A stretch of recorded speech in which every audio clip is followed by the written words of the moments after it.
Welcome to the Ghostly Gallery podcast, a place where we explore the world of horror and mystery in film, television, books, and in popular culture. Well, greetings, everyone. Welcome to another show, episode number 105. My name, as always, doesn't change, is Bruce Markison. And as always, that doesn't change either. I'm joined by co-host and producer Tracy Asteria. Tracy, what's going on with you? Not too much, Bruce. I'm anxiously awaiting to hear how your weekend went. Yeah, it went very well. So I went to Scaricon on Saturday. This was the first Scaricon they've had since 2019, so 6 years ago. And it used to be run by a guy that I know pretty well here in Cooperstown, Jim Johnson. Jim Johnson is friends with the Ghost Hunters, Jason Hawes, that crew that were, of course, originally on the Sci-Fi Channel. Jason has since brought back, kind of a different version of Ghost Hunters on a different channel. So Jim is very into this whole world, and he was doing Scaricon roughly for about 10 years. And then he was finding that it was getting a little too expensive and it was hard to break even. So they didn't have it from 2020 through 2024, but they brought it back this year. And now it's really his daughter, Alex, who has become the main organizer. And as Jim was telling me Saturday in Syracuse, it was a beautiful hotel, the Syracuse Marriott. And he told me that, he's pretty much just an advisor. If there are questions his daughter has, he's there to help. But he doesn't have the pressure of running the whole thing. So it's now the responsibility of the next in line, young Alex Johnson. So, and I'll tell you, it was a lot of fun. It really was. One of the highlights for me, I went to a panel in the late afternoon, Fright Night. Of course, we did a program on Fright Night not that long ago, 40th anniversary show with our good friend Kirk Hazen, who did a great breakdown.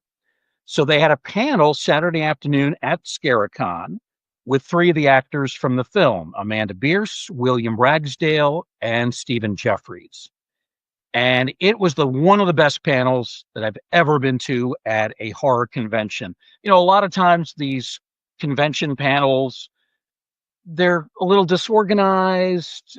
Sometimes the panelists are drinking a bit. They're not as coherent as they should be.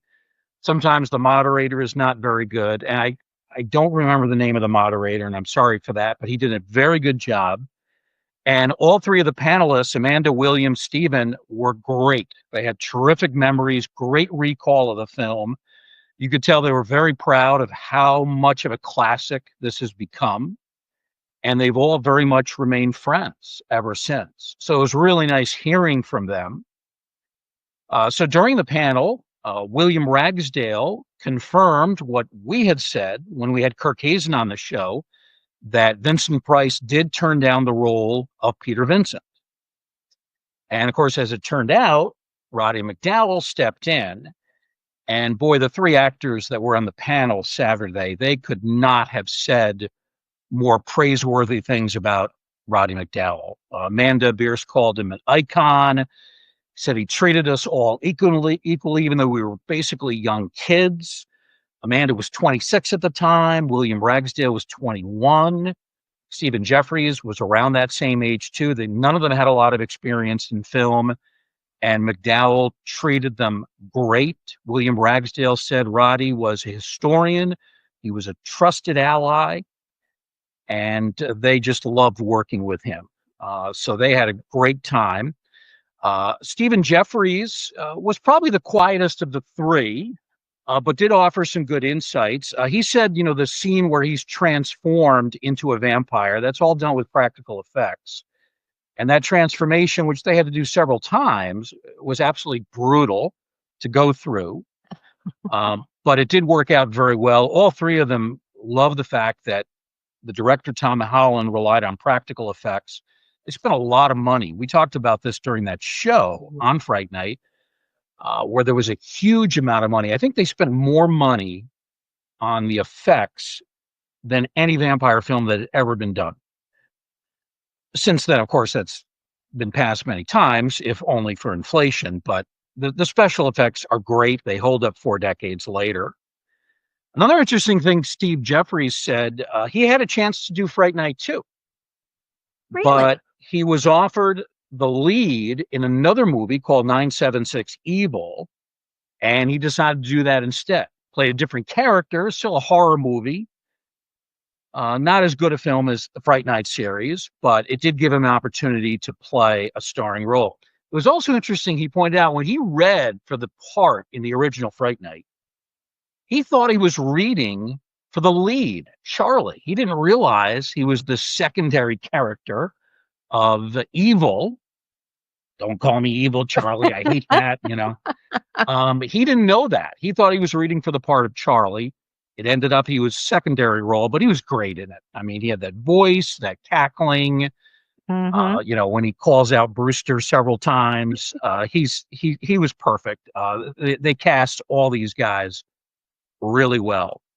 Another thing William Ragsdale said was that during the filming, there's a scene where he's on the steps, I believe, of the vampire's house, Jerry the vampire's house, and he kind of landed awkwardly during one of the scenes and actually broke his foot, which I'd never heard of.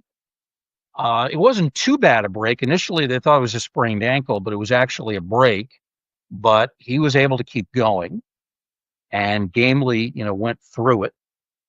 I also asked all three of them, we had brought this up with Kirk Hazen about one of the things that I liked about the film, and I think you and Kirk probably liked as well, the fact that it's an old school horror film, but it touches the modern day. It has the three young stars, Amanda Bierce, William Ragsdale, Stephen Jeffries, kind of a new generation. It has those special effects, those practical effects, which really were ahead of their time for the 1980s. And there's a lot of sort of modern day stuff that's included, like Charlie's mother is a single mother. It's a little bit more advanced in some ways than films from the 60s and 70s, even though it has an air, a feel of a film from that era, with the old time vampire hunter, Peter Vincent, and some of the backdrops kind of give you a 60s, 70s vibe. So I loved how the fact that it really combined the new with the old. And both Amanda and William commented on that. And Amanda said that Tom Holland, the director, he is a huge fan of Hammer, loved old time horror. So this was something that he wanted to pass along. And she also said, he just was a big believer in good storytelling. And he was able to tell stories that had that old school tinge of Hammer in it. And William Ragsdale pretty much, agreed with that assessment. So it was terrific. That was for me. There were a lot of highlights. I spent a full day there, but that was the best thing of the day. Absolutely. Oh my goodness. Did you have a chance to see any of the guests that we've had on the show? Were you able to catch anybody from the R.I.P. Man or the Popeye movie that we chatted about with Kyle? I couldn't find the R.I.P. Man. I did talk to two people that had been Popeye the Slayer Man. One of them is Doug Decker. Okay. Doug's the local guy from Oneonta. Used to be a radio DJ. He's now become a horror film star, as I like to kid him. He played the salty old guy in the bar in Popeye the Slayer Man. You see him in a couple of scenes, really more toward the beginning of the movie.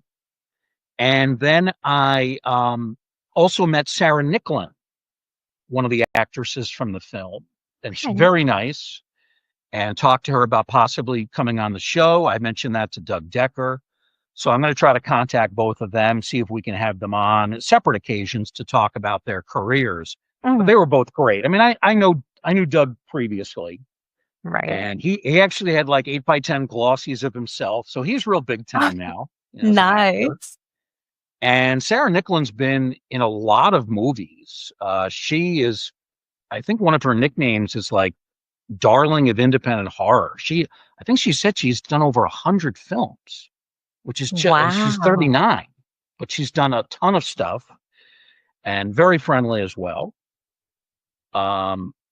She was a little suspicious of me when I said, "Can I get your email to have you on the show?"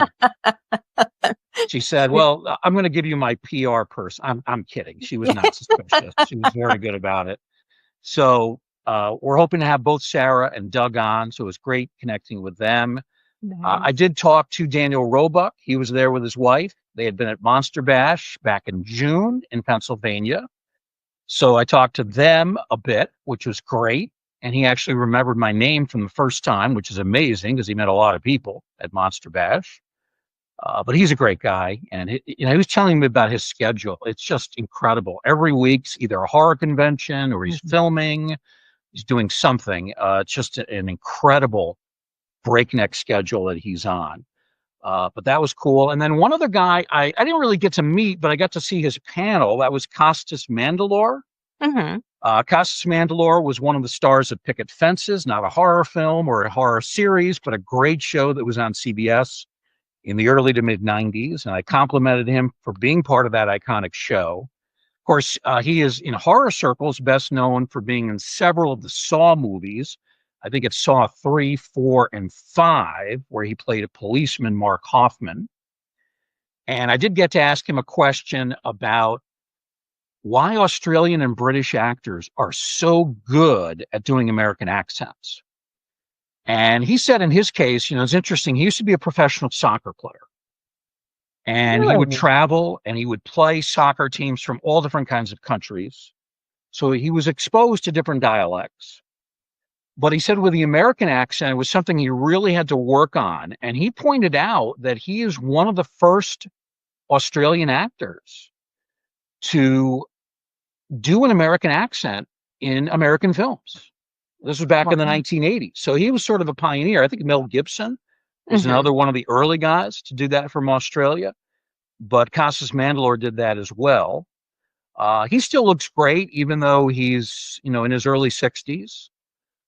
Solidly built guy. You can see where he's a former athlete. He was apparently a great pro soccer player, and then he suffered shin splints and had to end that.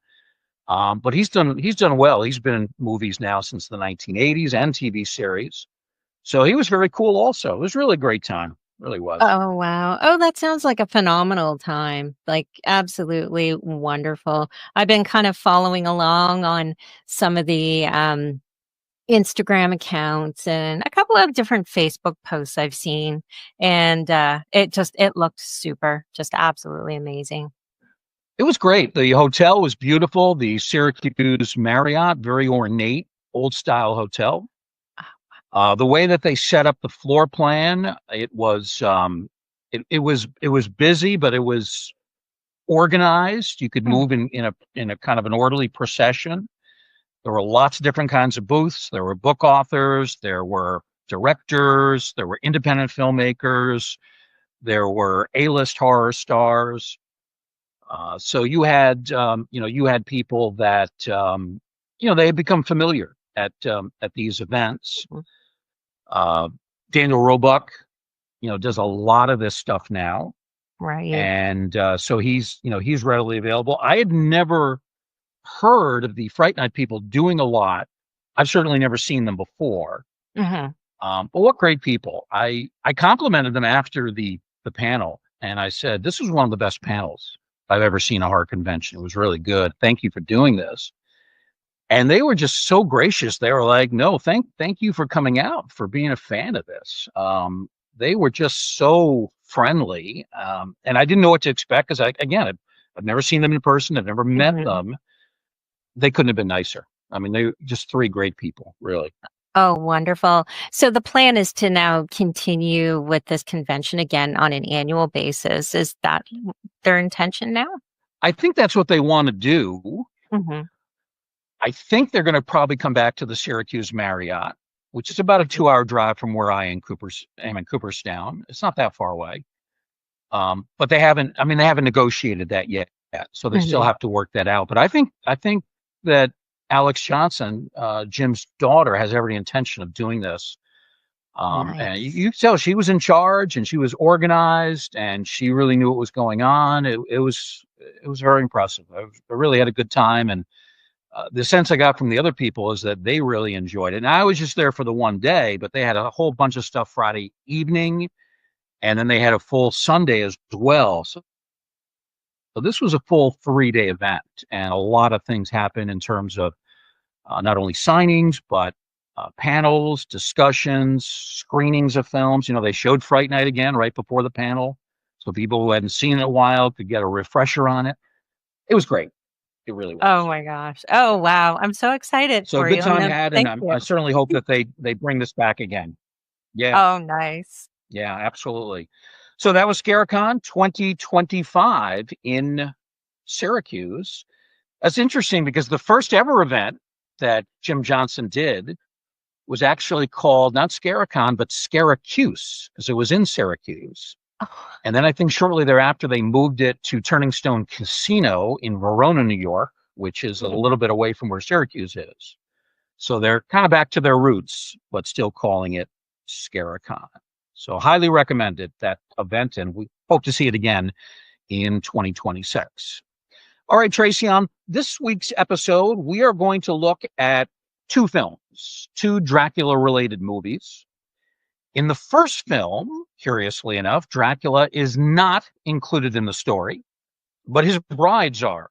Two of them, not three. And from 1960, it's the Hammer film, The Brides of Dracula. I think that's Dan Day's favorite Hammer film, if I recall correctly. And then in the second half of our double feature, we'll take a look at a more modern day take on the Dracula theme.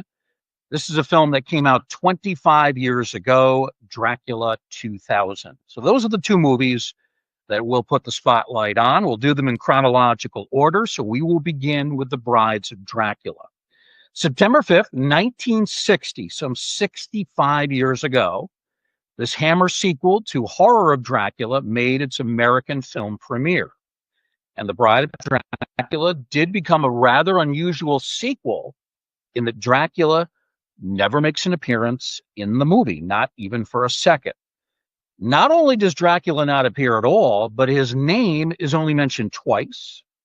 Of course, there are still plenty of vampires, including the two brides, and they have prominent roles in the film. So without the character of Dracula himself, The Brides of Dracula introduces us to a young school teacher, Marion Daniel, played by Yvonne Monlure, and she has made her way to Transylvania to begin working at her new job. Again, she's a teacher. She agrees to spend a night at the castle of the Baroness Meinster, where she finds there is a young man in shackles. She feels sympathetic to this guy, helps him escape from the shackles, which actually, as he reveals, were forced on him by his mother, the Baroness. But in letting him loose, the teacher, well, she unleashes something terrible that is eventually going to plague her school and the community. It turns out this young man is the Baroness's son, his name Baron Meinster, and he is actually a vampire. Now, although there is no Dracula at all, we still have the other key character in the Dracula Hammer film series, and that's Van Helsing. And he is played for a second time by the great Peter Cushing. Cushing, as we come to expect, plays the role in his usual sturdy, heroic manner. Also, he shows unusual physicality for a man who was really kind of meek in stature, but he was quite athletic, did some of his own stunts. And in this film, he is going to have to deal not only with Baron Meinster, who is a dangerous vampire, but also the two brides of Dracula. Now, traditionally, if you go back to Bram Stoker's novel and also the Bela Lugosi film from 1931, traditionally there are three brides. For whatever reason, Hammer went with only two. Maybe this was cost cutting, I don't know, but two vampire brides will have to suffice. So that's a basic rundown of the film without giving too much away. Tracy, I believe you just saw this for the first time, if I'm not mistaken. So let's get some of your initial thoughts when watching The Brides of Dracula. So you're right. It was the first time I saw it actually just last weekend.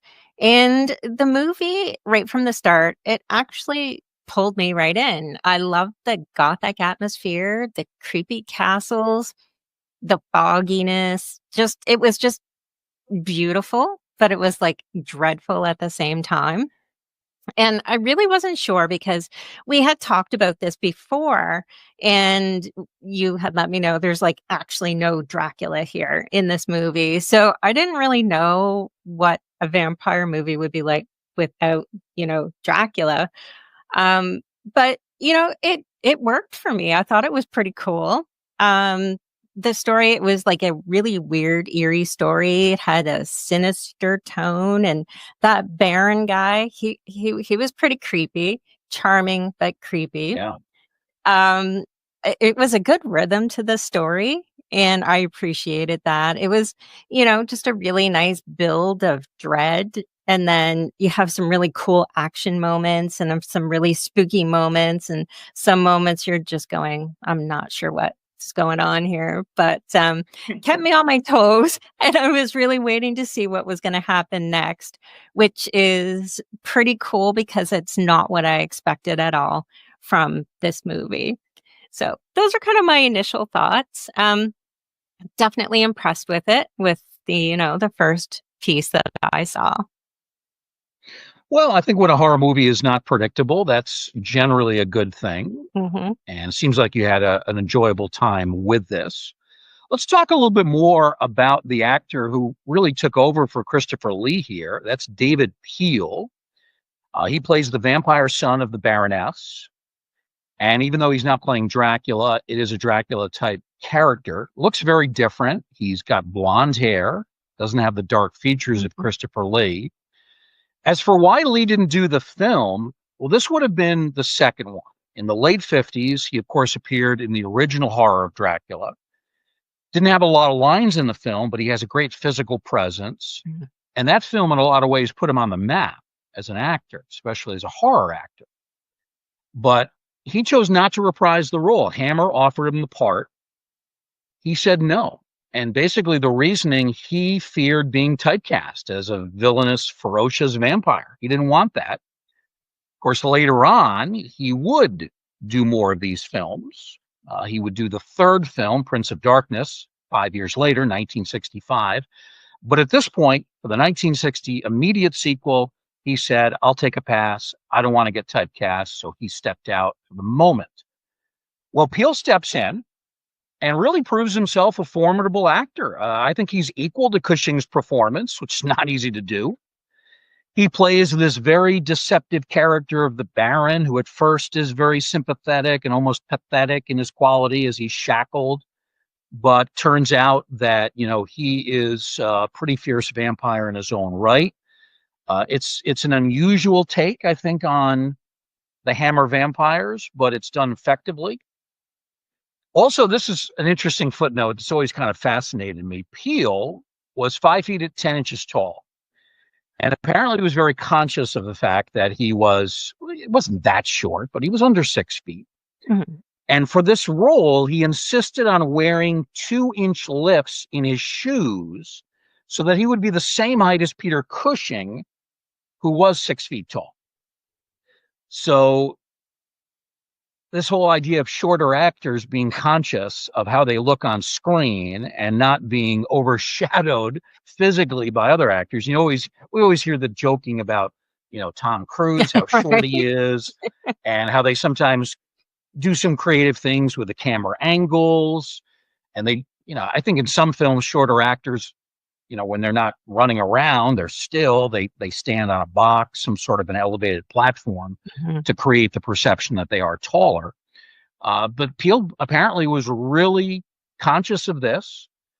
I don't know if he told the director, the great Terence Fisher, if he was doing that. I don't know if he was encouraged to do this, but he did wear the 2-inch lifts, apparently looked comfortable doing it. And as a result, he was the same height as Peter Cushing. Now, Peele is a guy that a lot of people, including horror fans, probably never heard of or don't know much about.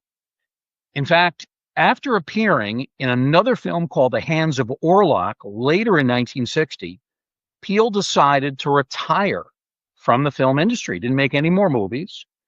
He became an estate agent and a fine art and antiques dealer. And from what I read, was very successful in that role. Sadly, though, he died very young. He passed away in 1981, only 61 years of age. I was not able to find a cause of death. So here is a guy found some success as an actor, then in the fine art antiques business, and then sadly he was gone by his early 60s, and that has probably contributed to why he is somewhat obscure. But I thought he did very well in the movie. I'm not saying he was as good an actor as Christopher Lee or had the same kind of impact, but in this role, he delivered the goods. He did a good job. And I think, Tracy, another one of the important features of this film is the performance put forth by the older actress, Martita Hunt, who plays Baron Meinster's mother. She was a Tony Award-winning actress and an accomplished veteran of Broadway, and I thought she was very good in this role, too, in a supporting role. So I'm curious, Tracy, to find out from you which performances, either of these or anybody else, stood out the most for you in The Brides. Oh my goodness. I do have to say Peter Cushing for sure. Yeah. His character of Van Helsing, he did so excellent with this. For me, he was like the heart of this movie. And, he was very determined and he was subtly charming as well. It just made him really compelling. And, he was really smart about what he needed to do. And he was kind of like an action hero, if I could say that, an action hero. You're right about his like physical presence. He reminded me, and I think I mentioned this to you, of Tom Cruise in those Mission Impossible movies. At the very end, he was just like super engaged. The climbing, the swinging, the fighting. He gave off this huge energy that was just crazy. And I don't recall seeing that type of energy from, I guess, horror leads from back in that day. Usually they're very, stout or very grim or very straight. But like he was like, Tom Cruise of the 1960s. To me, it was just like super weird. I was actually kind of shocked. I just didn't expect to see him in like that kind of a manner. So he was like super ramped up. And I just thought, man, that is pretty cool. That is really cool. I have to put you on the spot here. Who was the better actor, Tom Cruise or Peter Cushing? I'm going to say Peter Cushing, in all honesty. Okay. I do like Tom Cruise, but I like Peter Cushing better. All right. I agree. I think he just gives off a much cooler energy, if that makes sense. Yeah. Who else did you like in the movie? I did like the Baron, played by David Peele. That is like really interesting about the lifts in his shoes. I had no idea. He was like really villainous and he was really quite eerie to me. Just so pale and he kind of looked fragile looking and he was just like really unsettling and he was kind of charming but creepy. And then some of those close-up camera shots of his eyes, just like it was just so weird. It was very unsettling, just very creepy. And another performance was Marianne. I thought she was like really sweet. She brought this really cool kind of like warmth and sincerity to her role. Instead of just being like one of those damsels in distress, I felt she was really genuine and compassionate, especially when it came to wanting to rescue who she thought was a captured soul on the other balcony. But I think her performance was strong enough to make us care about what happened to her in the end. Like we didn't want to see her turned into a vampire. I just think that she did really great. I thought everybody was really great. And I did not know about the lady that played the Baroness being a Tony Award-winning actress. So that's another really cool fact. Yeah. You bring up the actress who played Marianne, her name Yvonne Monlour. Mhm. And whenever people bring up, the famous actresses of Hammer, you always hear about, Ingrid Pitt, Veronica Carlson. Mhm. You hear about, why is her name escaping me? She was in the vampire hunter movie, Carolyn Monroe. Right. You always hear about them. And Yvonne Monlour, I don't know if she necessarily did any other Hammer films. She might have, but she's never mentioned, and her performance is really good here. Yeah, And it's not a absolutely. small role. I mean, it's a key role in this film. Mhm. So yeah, she definitely delivers big time. Another actress, Andre Melly, I believe that's how you say her name, British actress. So she plays one of the two brides, Gina. She's kind of takes on a more active role, and she's quite frightening. There's a scene where she and the other bride are sort of peering around a corner, looking at Peter Cushing as he's struggling with a vampire bite, and the way that they're looking at him, I think is just so cool. It's one of the great images in all of these Hammer films. So we Mhm. should mention Andre Melly as well. So the Brides of Dracula, it turned out remarkably well, but it wasn't easy. The script underwent a series of rewrites. Cushing reportedly was one of the people who worked on the rewrite. We don't associate him with script writing, but apparently he contributed to it.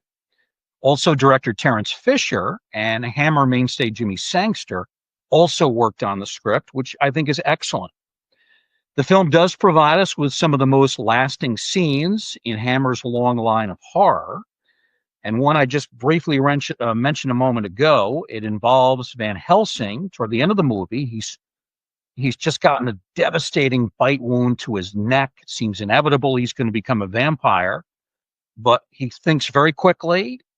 He's in some sort of a barn, shed of some kind.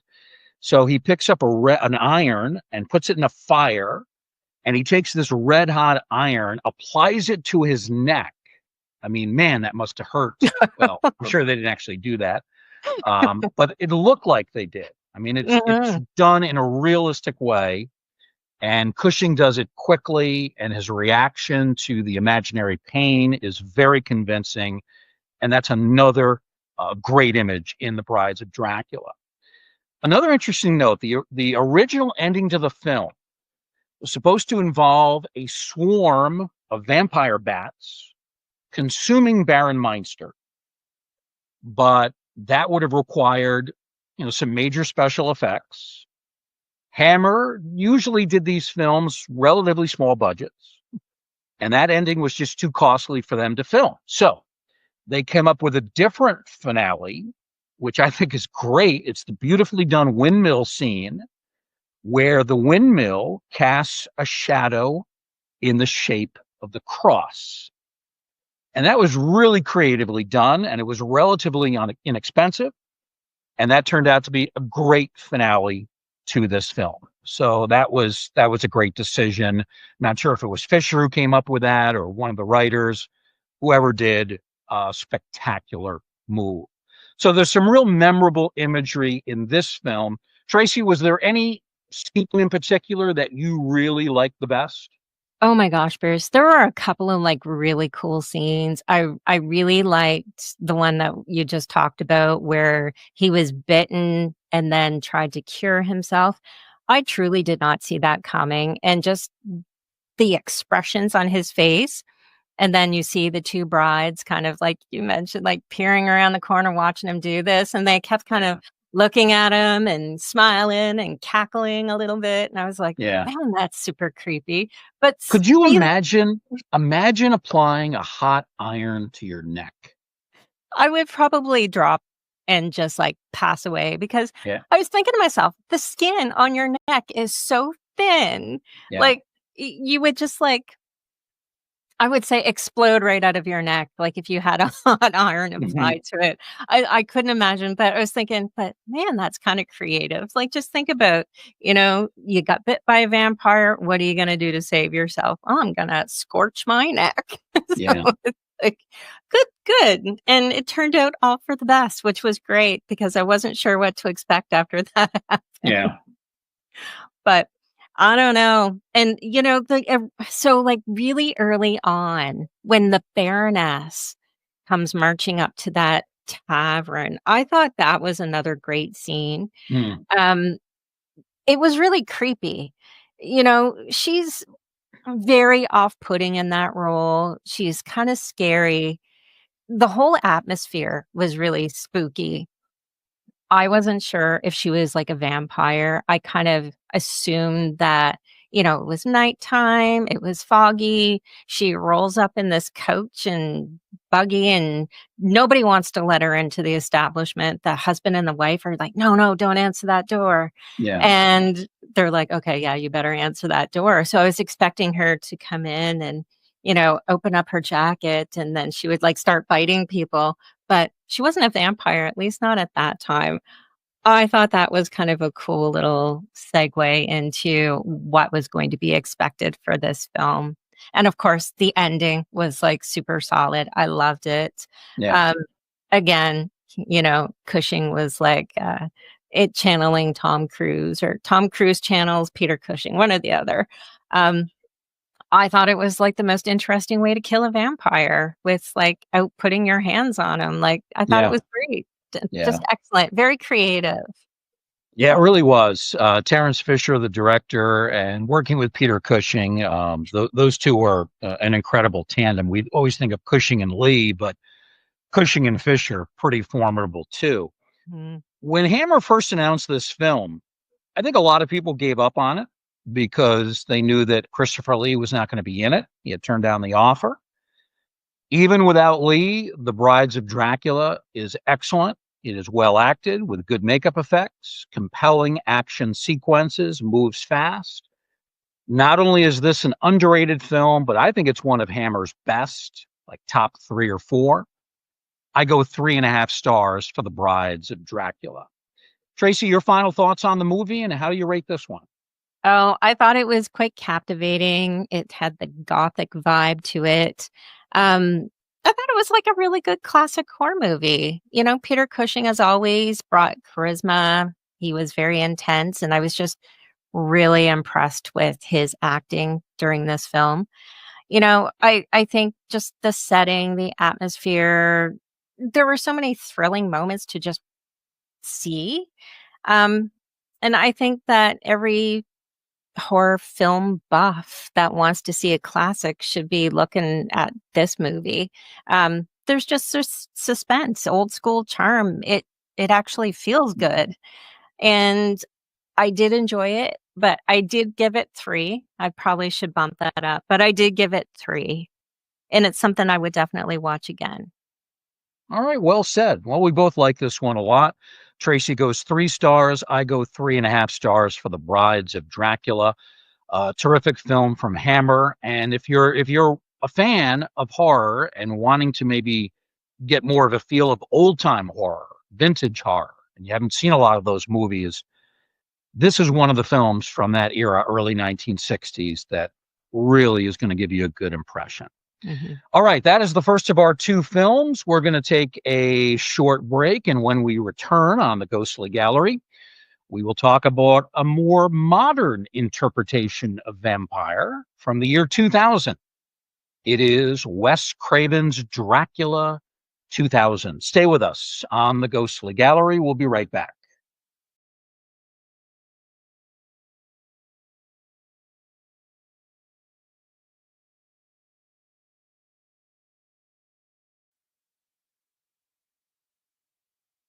Welcome back to the Ghostly Gallery podcast. It is on to film number 2. And during the winter of 2000, the much anticipated Dracula 2000 made its way into theaters. It's a film that did not live up to expectations. It was greatly hyped. A lot of people were expecting a lot from it. But I have grown to appreciate it after some initial disappointment. We'll get into this a little bit further. So, a very accomplished actor, Christopher Plummer, plays the key role of Matthew Van Helsing. And he is a descendant of the great vampire hunter Abraham Van Helsing. So he owns an antique shop in modern-day London, located above Carfax Abbey, where Dracula used to reside. He claims to have no belief whatsoever in the legends of Dracula or vampires. He tells his assistant Simon that this is just nonsense, but he is secretly holding on to Dracula's body. So he says one thing, but he believes another. And Dracula's body is sealed into a vault under Van Helsing's property. Believing that there is no way to kill Dracula, Matthew believes that keeping his body under lock and key is the best way to keep his evil at bay. Now, little does Matthew know that his seemingly faithful secretary, the beautiful Selina, is the leader of a group of friends who are plotting to break into the vault and steal the valuables that they believe are inside. So shortly thereafter, they plan a nighttime raid, and to their surprise, they discover a coffin, which they are unable to break into, but they believe is filled with treasure. Now, two of the friends are killed by the rather elaborate security system that's in place protecting the coffin. But the remainder of the group, the survivors, they take the coffin, put it on a plane, and they plan their escape to New Orleans. During the flight, a character named Nightshade, it's a great name, an expert at cracking into safes and locked rooms, finally manages to break into this coffin and discovers that it holds a very old, kind of desiccated corpse. But blood that has dripped onto the coffin revives this body, and of course, it is the body of Dracula, who is played by a young Gerard Butler. Dracula attacks Nightshade, then takes out the rest of the group one by one, with the plane eventually crashing in the rural area surrounding New Orleans. So Matthew Van Helsing sets out in pursuit of the stolen coffin, and he tells his apprentice Simon, played by Johnny Lee Miller, tells him, stay back, run the antique shop in my absence. But Simon is pretty smart. He realizes Matthew is involved in something that he's not being honest about. It's a dangerous pursuit. So he actually follows Matthew Van Helsing to New Orleans and eventually takes aim at Dracula. In the meantime, Dracula becomes obsessed with young Mary Heller, played by an actress, Justine Waddell, who has been having visions of the vampire for a while now. And as it turns out, young Mary is the daughter of Van Helsing and has a connection to Dracula through her family's bloodline. So that's the main storyline for Dracula 2000. Much of the action takes place in modern-day Louisiana and unveils some surprising secrets concerning Matthew Van Helsing and Dracula. And these were new elements to the story, never part of Bram Stoker's novel, and really never part of any of the previous Dracula films. So, Tracy, let's get your initial reaction to seeing Dracula 2000.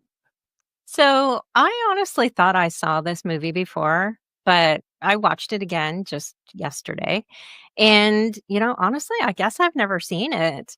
It was a film I've always heard about, but for whatever reason, I guess I just never went to see it or rented the movie. But I'm glad I've seen it. That being said, right out of the gate, Dracula 2000 throws you into a very weird, moody mix of modern horror, but it also, it kind of felt a little bit old school to me at the same time. The opening robbery sequence that you talked about was pretty intense. That was really intense. And the death of some of those guys, I was like, whoa, what is going on? Mm-hmm. Yeah. But you know what? That sets the tone for this movie. It's kind of creepy, and you just know that something really bad is going to happen. And once Dracula's coffin is disturbed, kind of like all hell breaks loose. You mentioned Gerard Butler. His take on Dracula was interesting. He was not what I expected, but yeah, it's a little bit different. Definitely not the Mr. Butler that we know today. But it doesn't look like him at all, does it? Oh my gosh, no, not at all.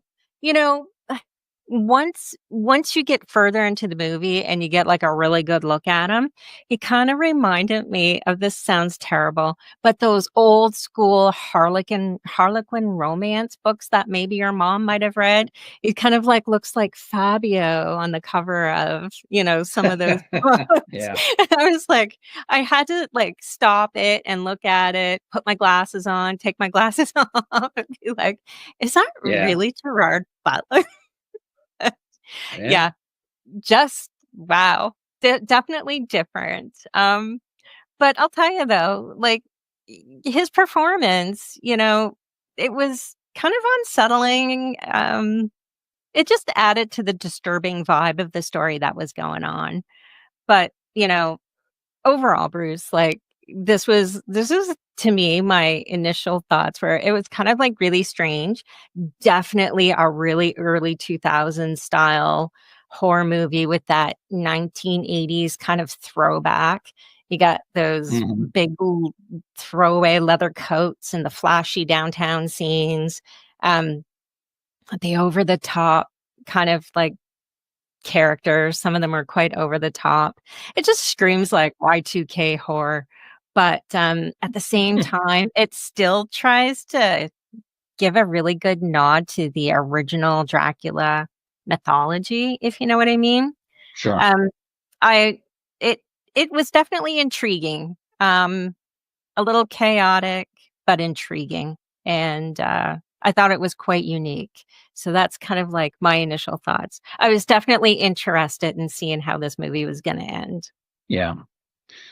I want to talk a little bit more about Butler. So in this movie, he's a lot thinner than he is now. He's got the very long hair. He to me just didn't look right either for himself or for the role. Mhm. And he's given some dialogue, but not enough good dialogue to make up for his rather weird appearance. I really think a lot of the dissatisfaction that fans have with this movie comes from the casting of Butler. Now he has since carved out a very fine career as an actor. He has become, a star of action and thriller movies. I think he's a good performer, but he's early in his career here, and I don't think at this stage he might be better fit now to play a role like this. Might have to lose a few pounds, but he just was not a good fit for Dracula 25 years ago. He just either in appearance or manner. He's only 30 at the time. He's very young. Oh, okay. And like a lot of actors, they get better. I think he's much more skilled today with all the experience that he's had, but this was not the right role for him, and it was not the right time in his career. Now, even with that shortcoming, and even with some of the silly dialogue that this script has, Dracula 2000 has grown on me. The first time I watched it, I thought, yeah, that's a big disappointment. But I've seen it probably 5 or 6 times since then. And the more that I look at it, the more credit I give it. It dares to be creative. Mhm. It introduces a twist on the traditional Dracula narrative. We have the incorporation of a famous story from the Bible. I don't want to get any more specific because that's a big reveal toward the end. And also, if you think about the cast is pretty deep and talented. Plummer and Johnny Lee Miller, who would go on to do a great job on his version, a version of Sherlock Holmes. He was excellent in that role. I used to watch that every Thursday night on CBS. And then you have Jerry Ryan and Jennifer Esposito. I mean, two of the most beautiful, sexiest vampires in film history. Jennifer Esposito would go on to do Blue Bloods for a few years. She would Yes. become Danny Reagan's partner on the police force. Here, though, she's a much more sinister character. You have some good supporting players too, like Sean Patrick Thomas and Nathan Fillion, although they're in relatively small roles. Now, Tracy, on the more notorious side, the cast also includes, and we have to mention this, it includes Danny Masterson, who plays the aforementioned character of Nightshade. Masterson, as probably a lot of people know, is currently in prison. He is serving a sentence of 30 years to life for 2 different incidents of rape. He was a member of the Church of Scientology, And his case, when it went to trial, also involved allegations that church members threatened and harassed Masterson's accusers. Now, none of this has really any effect on the film. Masterson is okay. It's a small role. It's prominent at the beginning of the movie, and then it becomes not so prominent. But I think we have to mention that he is in the film. Such a waste of talent. He was very funny on that 70s show. Yes. He was a good-looking guy. He had talent. I think his career could have gone in a lot of different ways, either as a comic actor or a dramatic actor. And he just, obviously ruined that chance and, really hurt other people. And I think he got everything he deserved in terms of that prison sentence. Yeah. When you watch a film with a character or an actor like that, it doesn't ruin the experience for me. I mean, it affects your perception of that character, I guess. Mm-hmm. But again, he's not a major character, so it doesn't really affect the film. Do you agree, or you have a different perspective?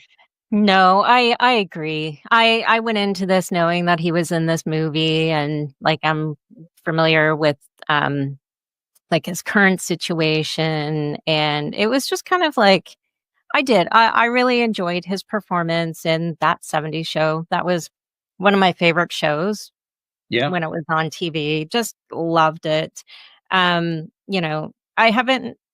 I don't recall really any of his other roles, but for the purpose of this movie, I think, his character got what was deserved, really, Yeah. at the end. Yeah. So, karma, it all kind of works out, right? Yeah. So, He's a bad guy in the film, and it turned out yeah, he's a bad guy in real life. It's, yeah, what he did obviously makes you angry, but then you watch this film and it's kind of sad watching him knowing that his career essentially has been flushed away. And that's because it's his own fault, and he did some really nasty things to other people. So it's a tough part of looking back at, you think about O.J. Simpson and films that he made, like The Naked mhm, Gun, and they actually poked fun at that in the remake of The Naked Gun with Liam Neeson. But then, mhm. you think about it a little more seriously, and it is, in a way, it's infuriating, but it's also kind of sad. You see the wasted talent. Yeah. Now, let's talk about a few other things with this movie, Tracy. I think there's some really good camera work, creatively done. I love the action sequence on that small airplane when we see Dracula body revealed to us. The special effects are pretty good too. One of the misperceptions of this film, a lot of people think it was directed by Wes Craven because originally it was called Wes Craven's Dracula 2000. Well, he was one of the producers of the film, and I'm not sure exactly how involved he was in making it, but is actually directed by someone else, Patrick Lussier, who would later direct two sequels in this series, and they weren't particularly good. But he also did the underrated Nicolas Cage movie, Drive Angry, which we've never really talked about, but I think it's an underrated movie. Mhm. So this is really not a Wes Craven film, even though his name is in the original title. Looking at Dracula 2000, it's no classic. It fails to live up to the legacy of Bela Lugosi and Christopher Lee and the films that they did. And I don't think it's quite at the level of some of the earlier Dracula films that Jack Palance did, Frank Langella did in 1979, Gary Oldman in the 1992 Bram Stoker's Dracula. I think those are all excellent movies. And I don't think Dracula 2000 is at their level. But I also believe this is not the disaster that some have made it out to be. Some have called this a bomb, a terrible movie. I think that's a gross exaggeration, very inaccurate. I think it's a decent effort with some above average action and visual effects. And with a few tweaks here and there, and maybe with a better, more appropriate actor for the role of Dracula, this could have been outstanding. As such, it's decent. I think it's worth a view, especially if you like Dracula. I go 2.5 stars for Dracula 2000. So, Tracy, let's hear your final thoughts. and what rating you give this one. I thought this was a weird film, but I thought it was a really great, intriguing vibe. Like I mentioned, it had the 80s feel with the Y2K feel. I kept watching it. Um, Gerard Butler was like hit and miss throughout this movie, but he gave a decent performance as Dracula, and I just couldn't get used to it and couldn't connect to the character, but he was all right. Um, I was really fascinated with how this story was told, though, Bruce. Mhm. I really like the different take on, like, the whole legend and the whole background of Dracula. It's something that never really crossed my mind, and for viewers that haven't seen it, like, definitely go watch it because it gives, like, this really cool different take on the legend of Dracula. So overall, I gave it 3 out of 5 stars. I know there are sequels to this, which I just found out today. I won't be going and looking for those online to watch the They're sequels. not very good. Oh, good to Yeah, know. yeah, But this one was worth a 3 out of 5. I yeah. absolutely think it was okay. It was all right.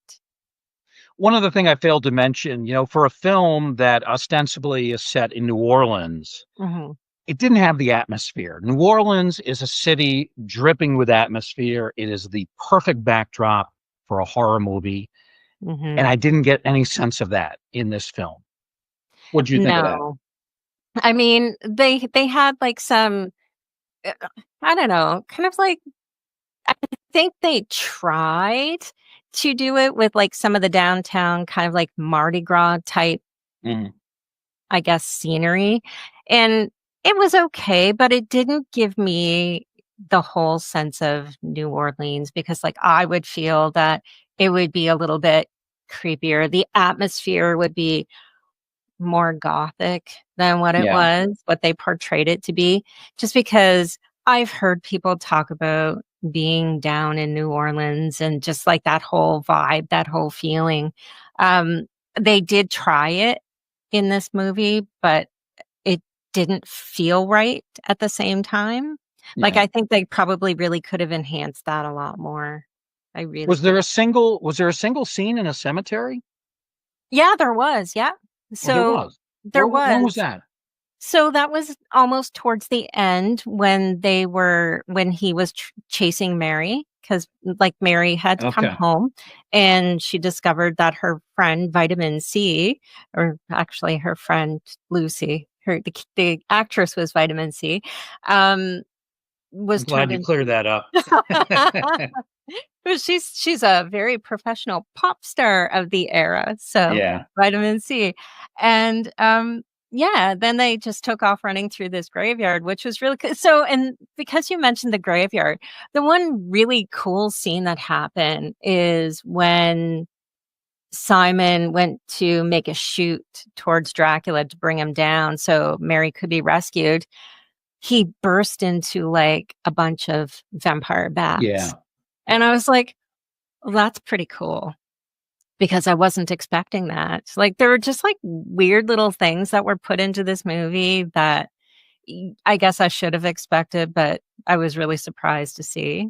yeah. That's what they wanted to do in Brides of Dracula, that kinda That's scene, right. and either they didn't have the ability or it was too expensive to shoot. Oh, man. Yeah. Yeah, but it was So the effective. yeah. So there is the one scene in the cemetery, you're right, I forgot about that. Also, when I think of New Orleans, I think about those old mansions on, the old plantations. Yes, yep. We didn't really have that. No. Didn't have Which that. is I'm surprised. I Yeah. guess I don't know if it was like a cost saving maneuver. I don't know. And and some of the supporting cast I thought was like super cool too. Like it was the who's of the year 2000. Yeah. Like, you know, I would have liked to have seen more of Nathan Fillion, like because he's an Yeah. excellent actor. But yeah, I mean, they could have enhanced this movie a lot more, Yeah. I think. But, yeah. One other actor to mention is Justine Waddell, who plays Right. Mary. Mm-hmm. And she's not really a well-known name because she retired from acting. I think she left in, I want to say around 2014 or so. She's, Really? I think she's doing producing now, if I'm not Okay. mistaken. So I thought she was okay in the film, but she is somebody that is not one of the household names. I do like Mm, Johnny Fuller an awful lot. I like Jennifer Esposito, although I like her yeah. better as the good girl as opposed to a real fiendish person as she is here. An interesting movie, no question about it. So you like it better than me. You give it 3 stars. I go 2.5 stars for Dracula 2000. And earlier tonight, we talked about the vintage film from 1960, Brides of Dracula. Tracy went 3 stars with that. I went slightly better at 3.5. Well, that's going to wrap things up for tonight's show as we look at 2 Dracula themed, or at least vampire themed films, one old, one new. Tracy, as always, thanks for helping us out and great thoughts on the 2 movies, Oh, awesome. This was really pretty cool. And again, I always like these recommendations. So thank you. except for Count Yorga. We, We don't talk about Count. we won't say any more about that. No. Well, that'll wrap things up for this episode of the Ghostly Gallery. Our thanks to Tracy. Of course, we thank all of you listeners and viewers for joining us in this strange museum of the macabre.